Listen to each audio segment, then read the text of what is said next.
Greetings, YouTube. I just turned my camera on and I could hear my computer go because it's been sitting idle for a while, not doing much. Um, Someone did a calculation, and the calculation was that if you make $50,000 a year, and that's a target that lots of people can hit in America. I think I make $50,000 a year or around that number. Um, and out of that, you pay about $36 to feed those who don't have food, and about $4,000 go to corporate subsidies of one kind or another. For example, we've been throwing money at the petroleum industry for decades. I have no idea why. Not only do I want to stop giving money to the petroleum industry from our tax dollars, but I want to have a policy where we can begin to claw back all of the money we've given them in the past. Say, we take 1% of their profits this year, the next year we'll take 2% of their profits, and then 3% of their profits. You get the point, until they realize that we'll take it all if you don't pay it right now, because they've got the money right now to pay all of the money back that they've taken from us. We're never going to see a penny. We know that. But that difference between what we spend to pay people who don't have food, $36, as opposed to what we pay corporations because they deserve our tax dollars for some inexplicable reason. Corporate welfare is considered to be A-OK in America, but welfare that helps the people are not.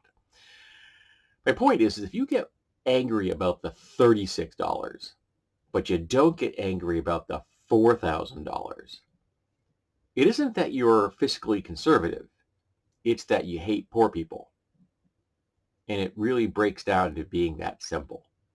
Now, if we were to reverse that, if we were to take that $4,000 and put it towards helping fellow Americans, fellow citizens, fellow residents, and only gave $36 to corporations who are for-profit and are at the moment recording record profits, like 50-year highs of corporate profits.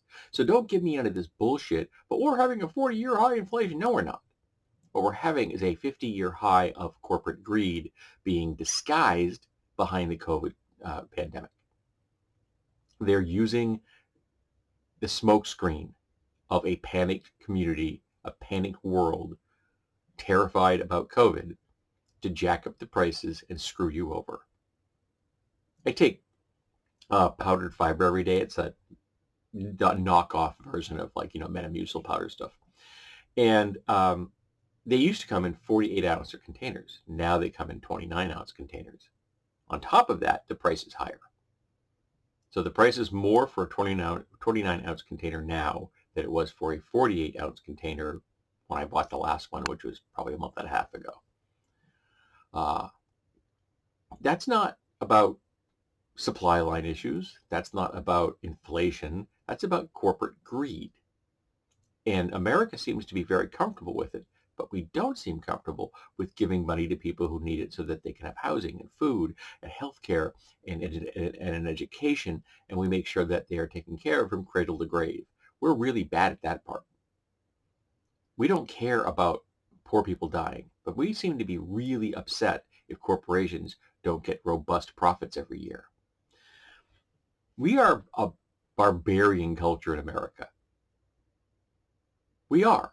It's like Throggar the Barbarian or something, you know what I mean? And that's America.